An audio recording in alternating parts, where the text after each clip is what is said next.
अनंत टिप्या refresh व्हा.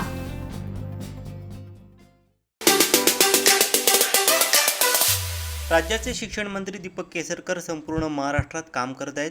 शिक्षण मंत्री म्हणून राज्यात वेगवेगळे महत्त्वपूर्ण निर्णय घेत आहेत. आपल्यासारखे ज्येष्ठ नेतृत्व शिवसेनेला या सिंधुदुर्गात लाभलेले असताना आजूबाजूच्या जिल्ह्यातील कोणत्याही नेत्यांना या जिल्ह्यात लुडबुड करू देऊ नका. महायुती म्हणून या जिल्ह्यातील विषय बोलायचे झाल्यास दीपक भाई तुमच्यासारखे ज्येष्ठ नेतृत्व आम्हाला पुरेसे आहे, दुसऱ्या कोणाची गरज नाही असा विश्वास आमदार नितेश राणे यांनी व्यक्त केला. कणकवलीत युवा संदेश प्रतिष्ठानच्या सत्कार सोहळ्यात आमदार नितेश राणे बोलत होते. आमचे दिवसभरातले सर्व अपडेट्स, ताज्या घडामोडी आणि थेट लाईव्ह पाहण्यासाठी सबस्क्राईब करा, लाईक करा कोकणचं नंबर 1 महा चॅनल कोकण 7 लाईव्हचं YouTube चॅनल.